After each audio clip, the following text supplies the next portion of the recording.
السلام عليكم ورحمة الله. معكم أحمد مصطفى، محاضر اللغة الإنجليزية. معنا سلسلة انترتشينج فيرست إديشن، النسخة أو الطبعة الخامسة، الدرس الثالث. Conversation. I'm on my feet all day. واقف على رجليا طول النهار. Amy and Derek. What do you do, Derek? اشتغل يا Derek. I work part-time at a server. I work part-time. I work part-time as a server.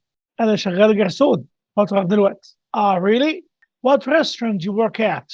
I work at Stella's Cafe downtown. في كافيه في نص البلد. That's cool. Hey, how do you like it? بتحب شغلك؟ It's okay. معقول. I'm on my feet all day. واقف على رجلي طول النهار. So, I'm always tired. دايما تعبان. What do you do? What do you do? أنت تشتغل إيه؟ I'm a dancer. راقصة. A dancer. How exciting. شيء لذيذ جدا. Yeah, it's great. It's cool. It's good. هايلة. شغلك كويس. I work with incredible people. أنا بشتغل مع ناس هايلين. Sounds really nice. حاجة لطيفة جدا. But is it difficult? صعبة? A little. شوية. I'm on my feet all day too. أنا برضه واقف على رجلي طول النهار. But I love it. ولكن بحب شغلي. Grammar focus is simple present WH questions and statements. دايما البريزنت سامبل بنتكلم فيه لما يكون في حاجه بصفه عامه بتكلم عنها او حاجه بتتكرر، زي منها الشغل طبعا حاجه بتحصل كل يوم، فالواحد يتكلم عنها بالمضارع البسيط. What do you do? What do you do? I'm a student. I have a part-time job. I'm a student. أنا طالب أساسا. I have a part-time job too. وشغال كمان وظيفة نص وقت. Where do you work? اشتغل فين؟ I work at a restaurant. شغال في المطعم. Where do you go to school? I go to the University of Texas. جامعة تكساس. لو اتكلم عن واحدة. What does Amy do? Amy تشتغل ايه؟ What does she do? What does Amy do? She's a dancer. راقص. Where does she work? شغالة فين بقى؟ أو ترقص فين يعني؟ She works at a dance company. شركة رقص. She travels a lot too. She travels a lot too. بتسافر كتير جدا أيضا. How does she like it? بتحب شغلها؟ She loves it.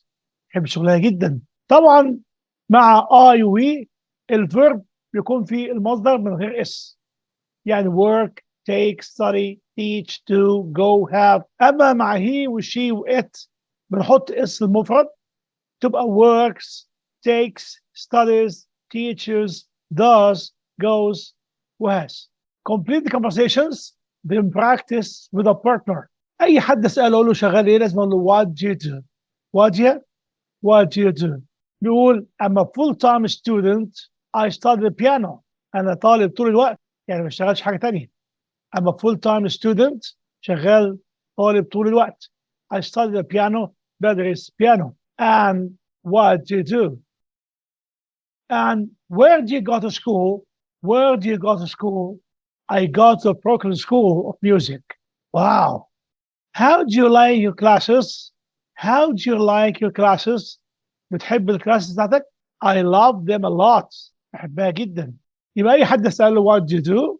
يبقى كان part time هقول part time، وإذا كان full time هقول لك أنا شغال full time كذا. طب أنت بتشتغل فين بقى؟ Where do you.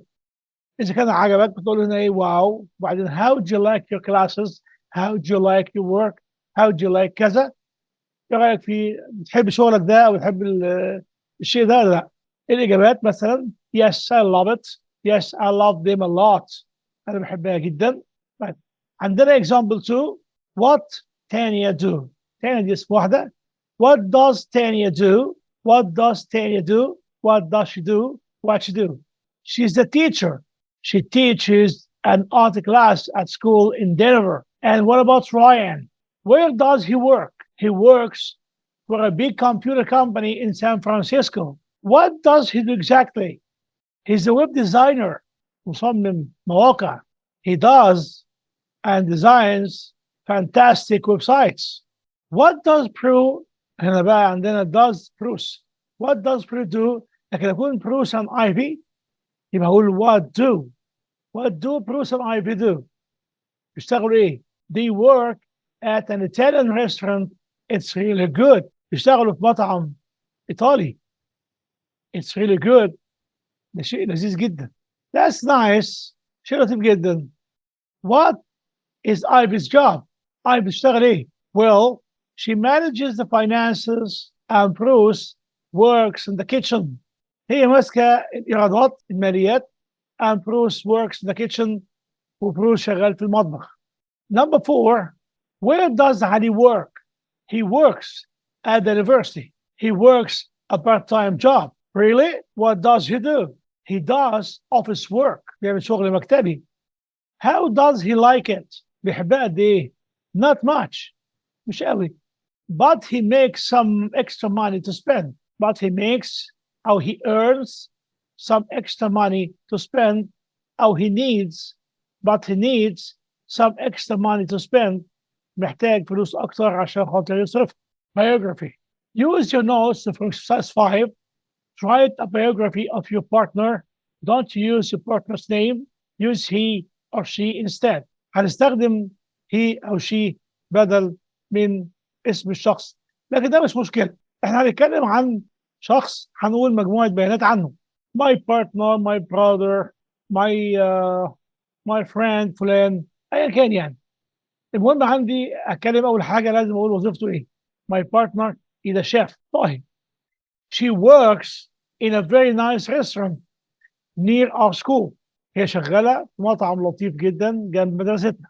She cooks Italian food and bakes desserts. هي بتطبخ او بتعمل اكل ايطالي وبتعمل حلويات. She likes her English classes a lot. بتحب دايما دروس الانجليش جدا. Her favorite activities are speaking and vocabulary practice. بتحب جدا التحدث وجمع المفردات. She studies another language too.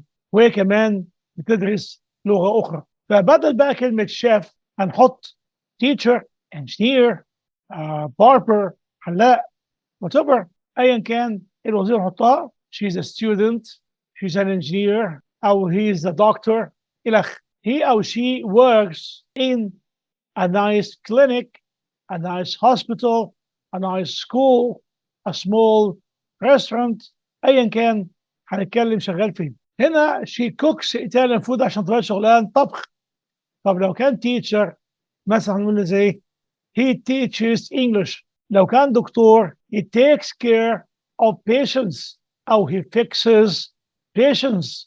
He fixes people. طيب لو كان she likes her English classes a lot. أقول she likes أو he likes his job very much أو he's so much in his work. عندنا كمان biography 4 biography عن 4 طلاب جداد عشان نقولها بطريقتنا برضه. لما أتكلم أكتب biography عن حد أكتب أقول إيه.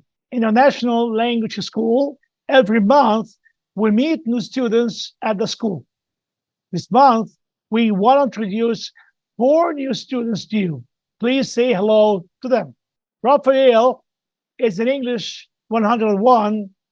He's from Puebla, Mexico. His first language is Spanish, and he also speaks a little French. He wants to be on the school volleyball team. He says he doesn't play very well, but he wants to learn. ادي biography عن واحد هو من بويبلا مكسيكو. لغته الأولى اسباني، بيتكلم فرنش قليل، عاوز تكون في فريق الفولي بول بتاع المدرسة. بيقول إن هو he doesn't play very well، ما بيلعبش كويس، but he wants to learn، ولكنه عاوز يتعلم. It's in English 102. She's from Wuhan, China. She says she writes and reads English pretty well. تكتب وتقرا انجلش كويس جدا. But she needs a little practice speaking English. But she needs a lot of practice speaking English. عاوز تمارس انجلش كتير. Her first language is Chinese. لغتها الأولى طبعا صيني. She wants to play volleyball on the school team. هي عاوزة كمان تلعب فولي بول في فريق المدرسة. Fatima is in English 103. She's from Tunis, Tunisia. She speaks Arabic and French. She's an engineering student. طالبة هندسة. She wants to be an engineer. هتكون مهندسة. She says she doesn't play any sports. بتقول إن هي ما بتمارسش أي رياضة. She wants to make a lot of new friends in her class. عايزة تعمل أصدقاء كتير جدا في الكلاس بتاعها. Finally meet Aaron. He's in Fatima's class. أخيرا قابله Aaron، هو في نفس الكلاس بتاع فاطمة. He says he speaks English well. بيقول إنه بيتكلم English كويس. But his writing isn't very well, isn't very good. Writing بتاعه مش كويس. Aaron is from Chennai, India, من الهند. And his first language is Hindi. لغته الأولى هندي طبعا. He's a soccer player. لاعب كرة قدم. And he wants to be on the school soccer team. ونفسه يلتحق بالتيم أو الفريق بتاع كرة القدم في المدرسة. عندنا بقى الجدول ده عن الأربع توب 4. النيم رافائيل، هنسأل سؤال ونجاوب عليه. Where is he from? What's his first language? أو what languages does he speak? Does he practice أو does he play in sports? Does he play in sports? Number 2, تونس أو تونيجيا. مين بقى اللي من تونس وتونيجيا؟ هنحط برضه الاسم واللانجوجز والسبورتس اللي كان درسها. وهنا أعزائي نلتقي بيكم إن شاء الله في الدرس القادم. أرجو ما تنسوناش في اللايك، ونلقاكم إن شاء الله في الدرس القادم بإذن الله. السلام عليكم.